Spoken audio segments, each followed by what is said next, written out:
اب پہلی بات تو یہ سوچئے، کیا انسان ہر وقت نماز پڑھتا ہے؟ ہمیشہ روزہ رکھتا ہے؟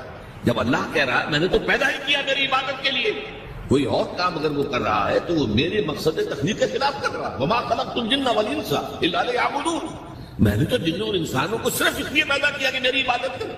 تو اصل میں بات کیا ہے؟ یہ نماز، روزہ، حج اور زکوٰۃ یہ بھی عبادات تو ہیں، اصل عبادت کچھ اور ہے۔ اصل عبادت کیا ہے؟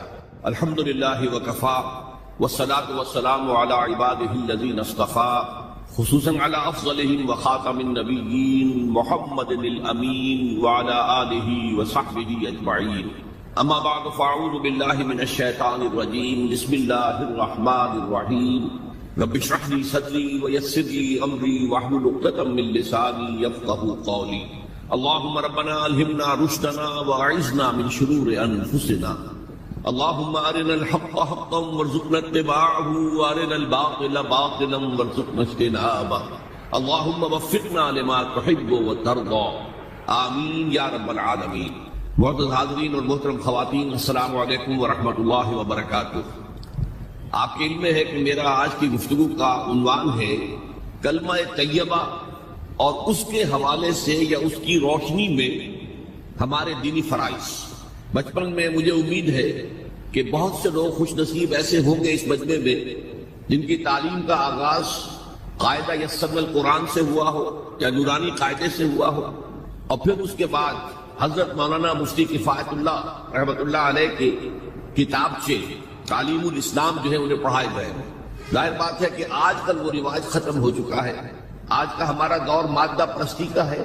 ہماری تعلیم میں بھی آپ کو معلوم ہے کہ کنڈر گارڈن جو ہے اس سے بات شروع ہوتی ہے، اور ممی اور پاپا یہ الفاظ جو ہیں بچوں کو سکھائے جاتے ہیں، اللہ اور اس کے رسول کا نام عام طور پر نہیں پڑھایا جا رہا۔ لیکن یاد ہوگا آپ کو کہ اس سلسلے میں سب سے پہلے ایمان مفصل، ایمان مجمل یاد کرائی جاتی تھی، ایمان کیا کیا ہے، پھر 6 کلمے پڑھائے جاتے ہیں۔ یہ 6 کلمے یوں سمجھیے کہ اسلام کی تعلیمات کا لب لباب اور خلاصہ۔ ان میں سے پہلے 2 کلمے کیا ہیں جو اہم ترین؟ کلمہ طیبہ لا الہ الا اللہ محمد رسول اللہ صلی اللہ علیہ وسلم، یہ مختصر ترین کلمہ ہے، اسے کلمہ طیبہ کہتے ہیں، اور یہ سمجھیے کہ ہمارے دین کی جڑ اور بنیاد اور اساس ہے۔ دوسرا کلمہ اسی میں لفظ شہادت کا اضافہ ہو کر اشہد ان لا الہ الا اللہ واشہد ان محمد رسول اللہ صلی اللہ علیہ وسلم۔ یہ کلمہ شہادت جو ہے یہ اسلام میں داخلے کا شاہدرہ ہے۔ شاہدرہ، در کہتے ہیں دروازے کو، شاہدرہ بہت بڑا دروازہ ہے۔ جو لوگ دلی سے واقف ہیں انہیں یاد ہوگا، معلوم ہوگا کہ دلی جو ہے وہ جمنا ندی یا جمنا دریا کے مغرب میں واقع ہے، اور مشرق سے جو بھی آتا ہے یو پی سے، اس کو پہلے ایک قصبے سے گزرنا پڑتا ہے جس کے بعد پل آتا ہے جمنا کا، اور اس قصبے کا نام ہے شاہدرہ آتا ہے۔ اسی طرح کا شاہدرہ ایک لاہور میں ہے۔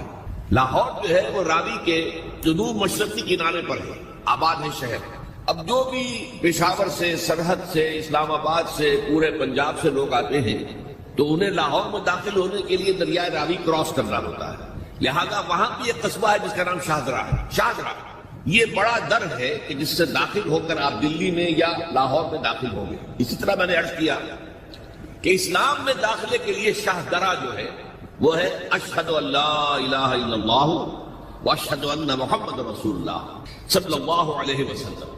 آج میں انہی 2 کے حوالے سے آپ کے سامنے کچھ باتیں رکھ رہا ہوں، باتیں بالکل بنیادی ہیں، اور میں سمجھتا ہوں کہ آپ کے ذہنوں کے اندر موجود ہیں۔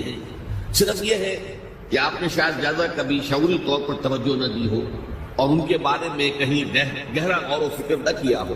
دیکھیے پہلا جز کیا ہے؟ لا الہ الا اللہ، کلمہ توحید ہے۔ یہ اللہ کے سوا کوئی معبود نہیں۔ اب اس کا تقاضا کیا ہے؟ اور دوسرا جز ہے محمد الرسول اللہ صلی اللہ علیہ وسلم، اس کا تقاضا کیا ہے؟ اللہ کے سوا کوئی معبود نہیں، معبود برحق صرف اللہ۔ اس کا کیا مطلب ہے؟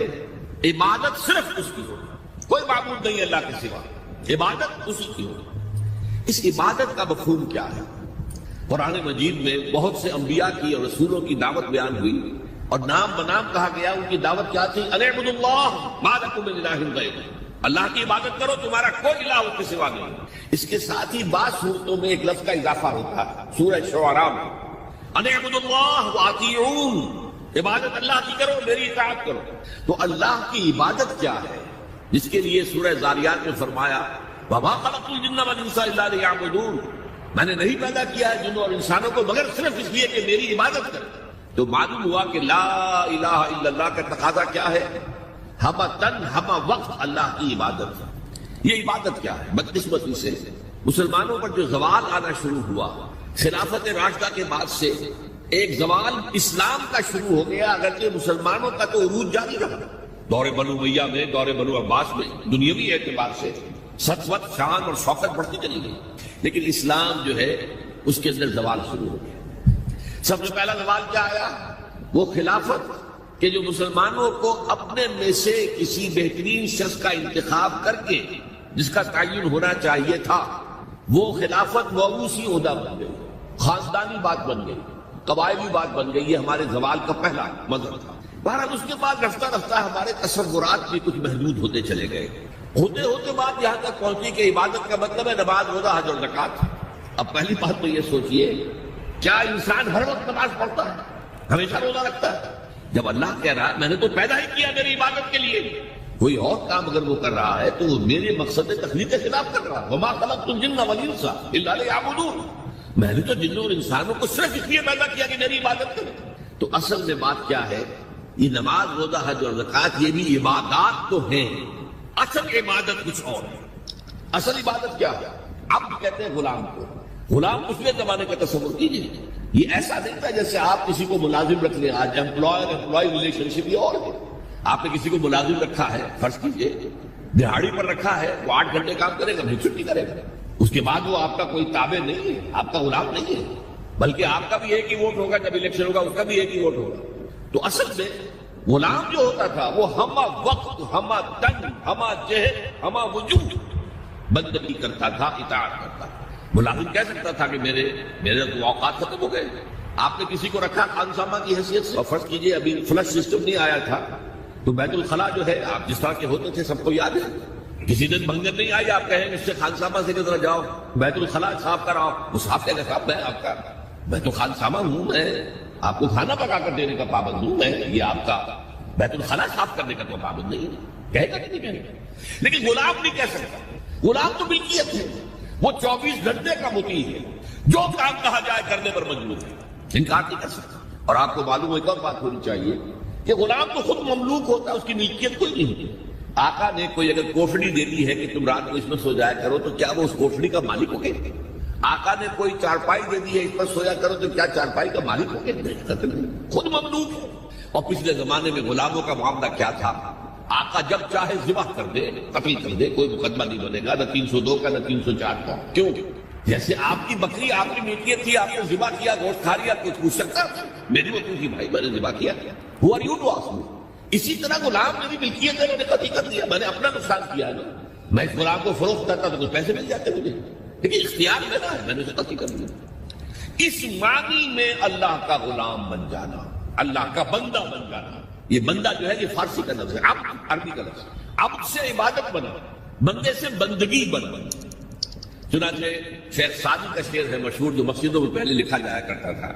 آج کل تو ہمارا نئی قسم کی مسجدوں کے ڈیزائن بنتے ہیں، پچھلے زمانے میں کیا ہوتا تھا، اس در کے اوپر چوکٹا بنا ہوا ہے، روز محشر کے جان گداز بود اولی پرسش نماز بود، وہ قیامت کا دن جو بہت سخت ہے، پہلا حساب نماز کا ہوگا۔ اور یہ شعر میں لکھا ہوتا تھا، زندگی آمد برائے بندگی، زندگی بے بندگی شرمندگی، یہ زندگی ہمیں ملی ہی بندگی کے لیے ہے، وما خلقت الجن والانس الا لیعبدون۔ تو اگر ہم بندگی نہیں کرتے اللہ کی تو شرمندگی ہی شرمندگی ہے، گویا کہ ہم اپنے مقصد تخلیق کو تو پورا نہیں کر رہے۔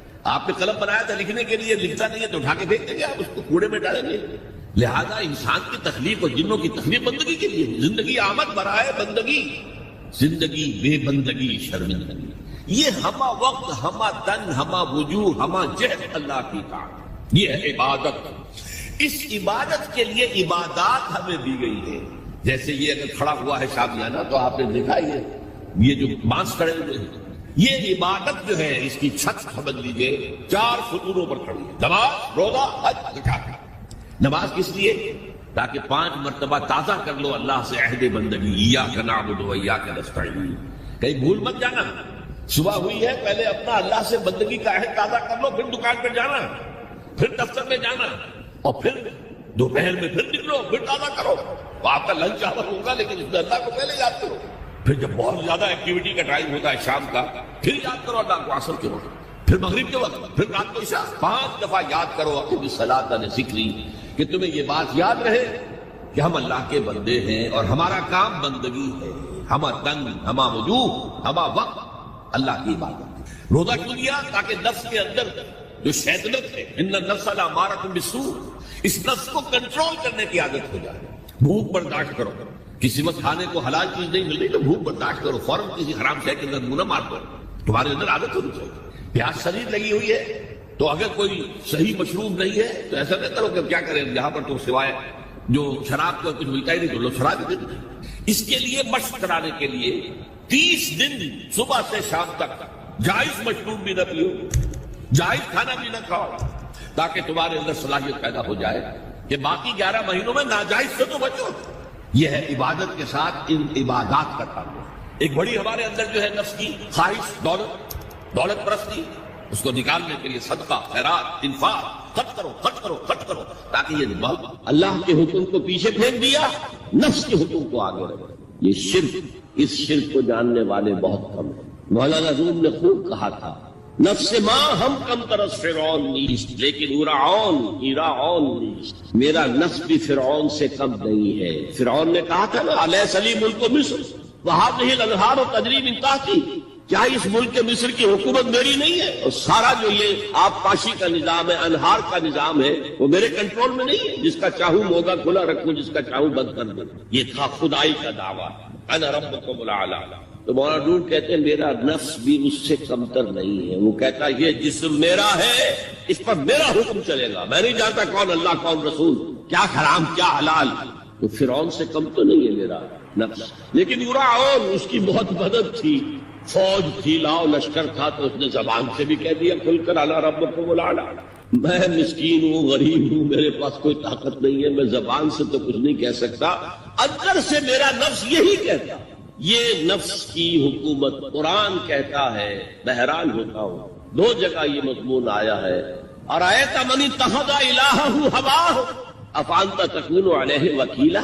اے نبی، تم نے دیکھا اس شخص کو، اس کے حال پر غور کیا جس نے اپنی خواہش نفس کو اپنا الہ بنا لیا۔ اللہ اکبر، الہ، لا الہ الا اللہ، کلمہ توحید کا مرکزی لفظ یہاں آ رہا ہے۔ من اتخذ الہہ ہواہ، جس نے اپنی خواہش نفس کو اپنا معبود بنا لیا، الہ بنا۔ افانت تکون علیہ وکیلا، کیا آپ ایسے شخص کی کوئی ذمہ داری لے سکتے ہیں؟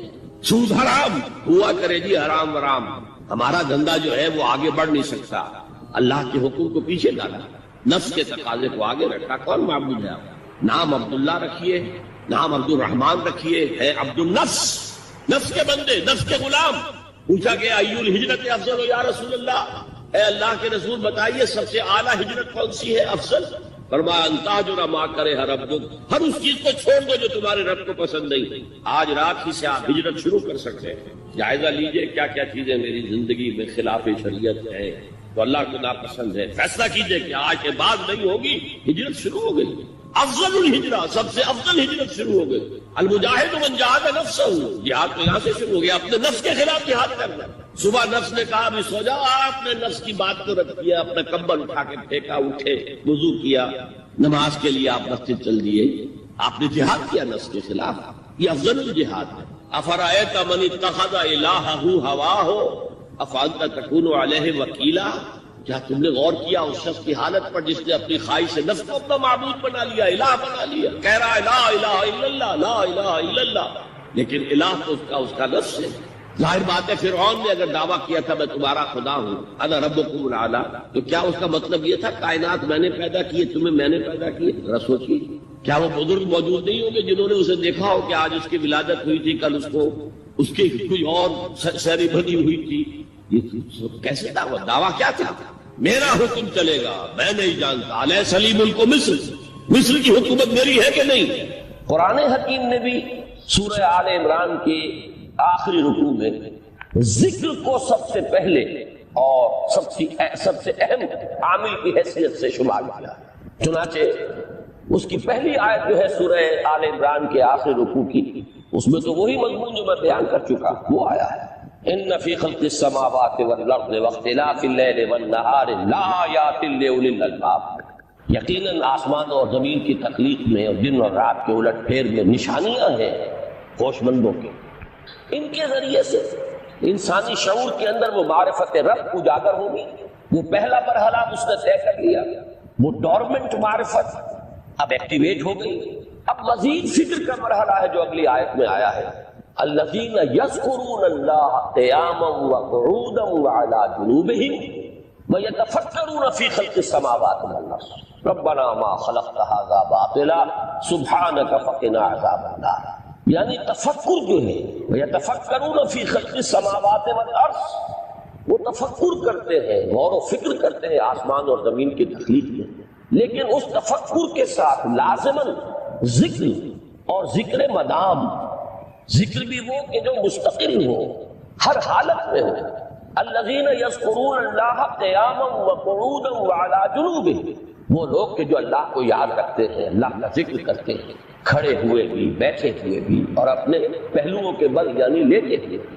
اب ان تین کے سوا تو کوئی پوزیشن انسان کی نہیں ہے، اسی کا نام ہے دوام ذکر۔ اور اس کے ساتھ اگر وہ تفکر کرتے ہیں تو ان کا فکر اگلی منزل تک پہنچتا ہے۔ تو پہلی شے تھی فکر انسانی کی صحیح رخ پر مزید پیش قدمی اور پیش رفت، اور اس کے لیے لازم ہے ذکر و فکر کا امتزاج۔ دوسری چیز کو لیجئے عمل کی درستی۔ اس عمل کی درستی کے لیے اللہ تعالیٰ کے ساتھ ایک گہرے تعلق کی ضرورت، اس لیے کہ صبر کی بحث میں یہ مضامین شاید آپ کے سامنے آ گئے ہوں کہ صبر، جہاں مصیبت پر صبر ہوتا ہے، تکلیف پر صبر ہوتا ہے، اللہ کے احکام پر جمنا یہ بھی صبر ہے، نفس کی خواہشات کی باغ کو تھام کر رکھنا، کھینچ کر رکھنا یہ بھی صبر، اور استقامت کسی شے پر قائم رہنا یہ بھی صبر۔ تو عمل صحیح پر استقامت کے لیے وَاصْبِرْ وَمَا صَبْرُكَ إِلَّا بِاللَّهِ، اس صبر کی سب سے اہم جو بنیاد ہے، اس کا جو سب سے بڑا ذریعہ ہے، اس کا جو سب سے بڑا سہارا ہے، وَمَا صَبْرُكَ إِلَّا بِاللَّهِ، اس کے لیے ضرورت ہے ایک گہرے تعلق کی کہ اللہ کے ساتھ ایک ایسا تعلق برقرار رہے جو نہ صرف گہرا ہو بلکہ دائم و قائم مسلسل۔ ذرا ظہور ہوگا تعلق مع اللہ میں، ذرا کمی آئے گی، شیطان کا وار کاری ہو جائے گا۔ اسی کو حضور نے حدیث میں یوں تعبیر کیا ہے تمثیلاً کہ جو دل اللہ کی یاد سے غافل ہے اس پر، فارسی کا وہ مقولہ بھی ہے کہ خانہ خالی را دیو میں گرت، گھر خالی رہے تو جنات اس پر دیو جو ہے آ کر قبضہ جما لیتے ہیں۔